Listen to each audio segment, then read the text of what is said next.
ചോദിക്കണം. എനിക്ക് ചോദിക്കണം. ഞാൻ അവിടെ ഫസ്റ്റ് ചവിടുന്ന നെഞ്ചത്തായിരിക്കും.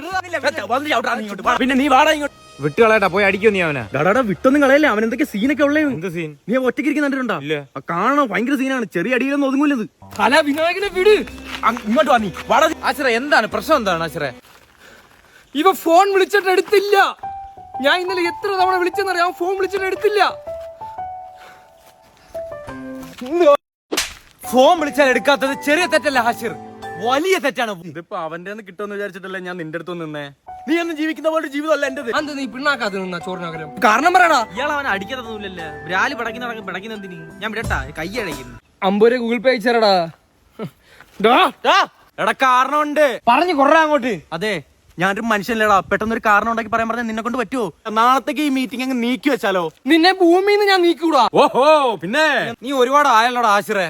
കഴിഞ്ഞ ആഴ്ച വാങ്ങിക്കൊണ്ടോ 2000 രൂപ എന്ത് ചെയ്യടാ? മറന്നില്ലടാ കള്ള. നീ വന്ന് എനിക്ക് അടുത്തൊരു കാര്യം പറഞ്ഞു. വാ. എടാ എന്നെ കൊണ്ടോ ഇടിക്കാനാ, നീ ഒന്ന് കൂടെ വരുമോ? 2000 രൂപ തരാനുണ്ടോ? ആ ഇല്ല, ഞാൻ ഇടി കൊണ്ടോളാം. ഫോൺ വിളിച്ചിട്ട് എടുക്കാത്ത എന്തുമാത്രം വിഷമമുണ്ടാക്കുന്ന കാര്യം അറിയോ? നീ നിന്റെ ലൈൻ വിളിക്കുമ്പോ നീ ഫോൺ എടുക്കുന്നല്ലോ. അളി ഇനിയെങ്കിലും അങ്ങനെ ചെയ്യില്ലേ അളിയാ? ഇനി ആര് വിളിച്ചാലും ഞാൻ എടുക്കും. എന്റെ മുന്നിൽ വെച്ച് 3ാമത്തെ തവണയാണ് കനകരാജുവിനെ വിളിക്കുന്നത്. എന്നിട്ടുപോലും അവൻ തിരിഞ്ഞു നോക്കുന്നില്ല. ഇതിൽ നിന്ന് എനിക്കൊരു കാര്യം മനസ്സിലായി. ഇനി അവൻ ജന്മത്ത് അവന്റെ ഈ സ്വഭാവം മാറ്റാൻ പോകില്ല. ഇനി എനിക്ക് ചെയ്യാൻ പറ്റുന്നത് ഇവന്റെ സ്വഭാവമായിട്ട് പൊരുത്തപ്പെട്ടു പോവുക.